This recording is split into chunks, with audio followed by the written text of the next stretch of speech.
In this video, I'll show you.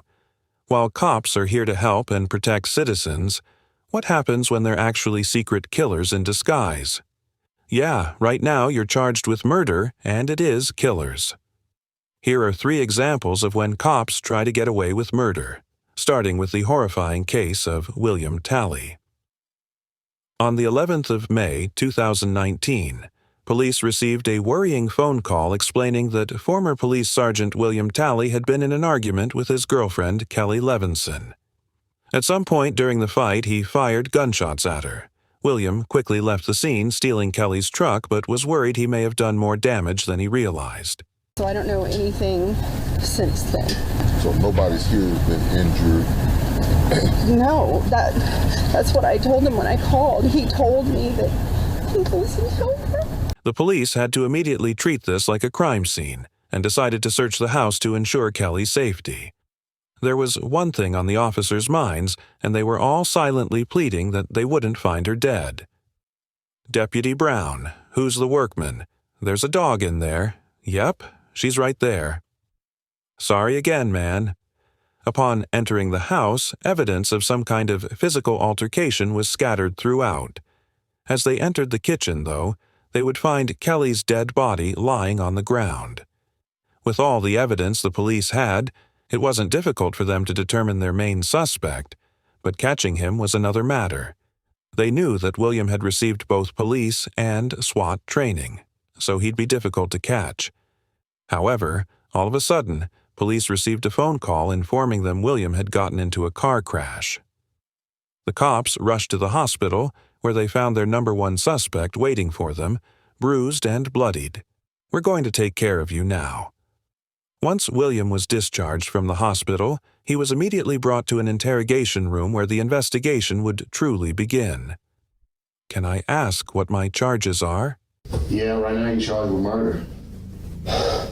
You're charged with violation of oath of office, and you're charged with possession of a firearm during the commission of a crime. Who? That's what we're hoping you can tell us. Maybe once we start talking about it a little bit. It wasn't Becky, was it? Was it Kelly? Well, William mentions 2 names here, Becky and Kelly. Of course, we know Kelly to be his girlfriend, but William was actually married to another woman named Rebecca Talley, who he'd been cheating on. William obviously appears dazed and confused, but whether this is just an act or not is another question. He'd spent multiple days in the hospital and was discharged after being medically cleared, so it's unlikely he'd still be this out of it. Regardless, it at least seems to be keeping him calm, at least for now. And you can sign this. Nobody's talking with me about things. Well, we're going to get to that. That's what we're hoping to get to. No, I'm not talking until somebody talks to me. I can tell you who, if we can get started there, and it is Kelly. No, don't do that. No, Talley, come on. Talley, deal. There's a small chance William really is this distraught over Kelly's death, but he was completely unaware of what he was doing at the time. So it seems more likely that he's actually just using this as a guise to vent and scream about how his life is pretty much finished and over a small argument with his mistress. He's also likely frustrated that he got caught so easily. Remember, this is a man with SWAT and police training. He knows how to evade the cops, but almost instantly after going on the run, his plans were shut down in an incredibly unpredictable way. William manages to calm down while the detective talks to him, but only for a few short seconds. Bill, no. Stop, Bill. Relax. Bill, stop. It's all unnecessary, Bill. If you don't want to talk to us, that's fine, but let's not do this, okay? Okay? Just let's not do this. Who else took hurt? Right now you're hurting yourself. I don't care about me. Well, who else got hurt? There's no one I keep else. hearing people whisper, or whispers. Okay, well, what whispering do you hear? No, tell me the truth. Okay, there's no one else hurt. Okay. What you're watching is a man who knows, without a doubt, that he's guilty, doing everything he can to try and find a way out. He's panicking, and the cops were probably extremely relieved when William finally asked for a lawyer and put an end to this dramatic interrogation. However, this obviously didn't help him at all, as the detectives already had all the evidence they needed to convict him. And William Talley was sentenced to life behind bars. Despite William being a local cop and even knowing some of the officers involved, this case was handled perfectly, a stark contrast to that of Matthew Boynton, whose case was so weird and corrupt that the cops ended up investigating a shooting. That never even happened. You know you can't give a sworn statement and lie on it. Why would you do that, Matthew? On the 15th of April 2016, police found Jessica Boynton hidden in the closet of her home with a gunshot wound to the head and a police-issued firearm in her hand. The county sheriff reportedly ruled her dead at the scene, but there was a problem. Jessica was neither dead nor shot. After she was rushed to the hospital, the U found no entrance wounds or bullets. Instead, they found evidence of a blunt force attack to the back of her head. This case is already incredibly confusing, but what's worse is that the police's number one suspect, Matthew Boynton, told cops that he received a text from Jessica saying she was about to commit suicide. After rushing home, he heard 2 gunshots coming from the house and called. Police. Matthew was taken to the police station and interrogated, but was caught lying about a vital piece of evidence. This is where we join the detectives as they try to unwrap this baffling web of lies. Do you recognize that bag? Yes, that bag that Jessica let me use to put all my gym stuff in when we used to be together. Okay, so when's the last time you saw that bag? It's been a long time. Like I said, when I used to work out at, there's 2 gyms in Thomaston. I don't remember the name of it. I used that one and I had a great Nike bag I used to work out in, so I interchanged my stuff like protein drinks, powdered shakes like pre-workout, workout shorts, pants, shoes, whatever. I put it in that bag, or my Nike bag. Suspects who aren't telling the truth tend to over-explain as they feel they have something to prove to detectives if they can give lots of information over. They think it'll convince the detective that they're not lying, as they couldn't possibly make all of that up. However, in actuality, suspects telling the truth will give a more instinctual, simplified answer to the question, because they don't have to think about it as much. Bear that in mind as the interview continues. So, when's the last time you saw that bag? I mean, it's been I don't know an exact date. I don't know. I think my stepdad. He had it in the white trailer, and that's been a while and he brought it, but I haven't been through it or anything. Put it in my storage thing in my house, which is like when you pull in the driveway. It's a little storage thing on the right. You open the door and it's got all my stuff in there. I declared that some of it out recently that was tossed in there. But, I mean, it's in there with a bunch of my stuff like a brown tub. I used to keep in my old patrol car with gym stuff in it, and work stuff. Remember, that answer was given in response to the question, when was the last time you saw this bag? Something that could have been answered in a single sentence. The detectives already knew that Matthew was lying about this bag, as that's the whole reason he was brought to the second interrogation. But now they're 100% sure he's hiding something and they're about to call him out on it. All right, Matthew. Known you a long time. When y'all were in the process of moving, and you moved into the house that you're at now, your residence, did you or did you not see this bag? Yes, sir. It was in my storage room in the garage. Now, why would I be holding a picture of this bag? I guess because Jessica brought it into you. Why would Jessica have it if you had it at your house? I don't know. I guess somebody got it from my garage or my shed. Who would have gotten it? There's a couple of people. Okay. I don't know All right. exactly who. The bag was completely filled with female clothes. And this is one photo of it. That's not yours.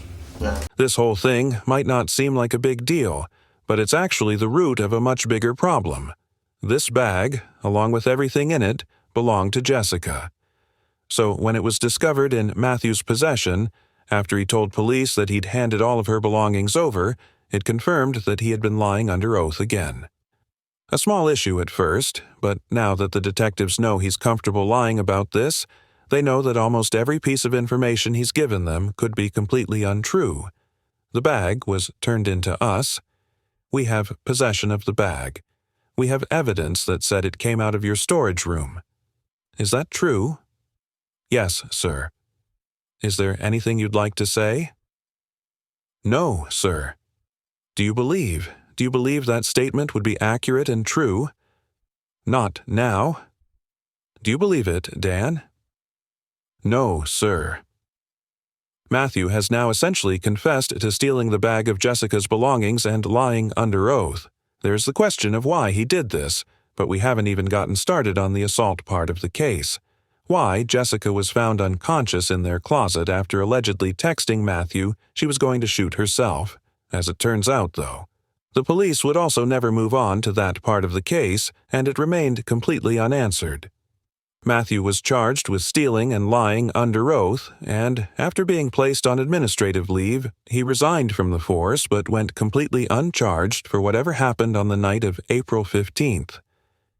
Many people have been left wondering why that may be, but the most obvious answer lies in police corruption and the facts that the county sheriff just so happened to be Matthew's granddad. Same sheriff who lied by pronouncing Jessica dead at the scene. What's worse is that Jessica's head trauma left her without any memory of that night, so it's likely this case will remain unsolved forever. But people thought the same about the murder of Sherry Rasmussen, which lay unsolved for 23 years before new information revealed that the culprit was actually one of the police force's best detectives. Now you're accusing me of this? Is that what you're saying? Decades of investigations, DNA evidence revealed that Stephanie was very likely the culprit of a murder committed in 1986. Because of the high-stakes nature of the case, the detectives made sure to meticulously plan this interrogation. Stephanie was a really successful detective herself, and she had recently received recommendations for her good work on a theft case, so the detectives used this and brought her in under the guise that they needed help with a case. I don't want to talk about this in the squadron because I don't know who people are listening, and if we go to my site, everybody's always wondering what everybody else. Room is a strange place for such a conversation to take place, so to put her mind at ease, detectives told her this was the place they'd least be likely to be overheard, as the case details were strictly confidential. Sherry Rasmussen's body had been found at her home after being shot 3 times. At the time, police suspected the murder was a result of a burglary gone wrong, but the case went cold when they couldn't identify the suspect. However, 23 years later, when revisiting the case, detectives found evidence that led them towards Stephanie, a girl who had been trapped in a love triangle with Sherry and her husband, John Rutten. So the detectives decided to bring up John's name to see how she'd react. Are you guys friends? Close friends? Yeah. We're very close friends. Yeah. I mean, what's this all about? It's a case we're working on. It involves John, and in there's notes and stuff that he knew you and stuff. Oh, yeah, I mean, good friends. I lived in the dorms for 2 years. Was there any relationship or anything that developed between you guys? Yeah, I mean, we dated. What's this all about? Well, it's relating to his wife. Both the detectives and Stephanie have tried to seem as friendly and relaxed as possible around each other, but Stephanie is obviously starting to get very anxious at this point. Even though the detectives gave a somewhat believable excuse, she is now in an interrogation room faced by 2 detectives being questioned about a girl she supposedly murdered 20 years earlier. Her breathing has become faster, and her language is defensive and her movements have become more erratic. And you're right. I mean, if you guys are claiming that I'm a suspect, then, I got a problem with that. Okay. So, if you're doing this as an interrogation, you're saying, hey, I'm a suspect. Well, now I got a problem with, now you're accusing me of this. Is that what you're saying? Obviously, you know about all the DNA stuff and things of the nature that, gets done on cases nowadays. If we asked you for a DNA swab, would you be willing to give us one? Maybe. because now, I'm thinking I probably need to talk to a lawyer. Stephanie chooses to provide DNA evidence, hoping her willingness to help out would ultimately prove her innocence. But unfortunately for her, just 5 minutes later, the detectives decide they've heard enough and put her in cuffs. Months later, after a long and arduous trial, a decision was made by the jury. We, the jury, in above entitled action, find the defendant, Stephanie Eileen Lazarus, guilty of the crime of murder of Sherry Rasmussen. We further find the murder was of the first degree after hiding it for 23 years. Thank you very much for watching the video. Subscribe our channel for next video.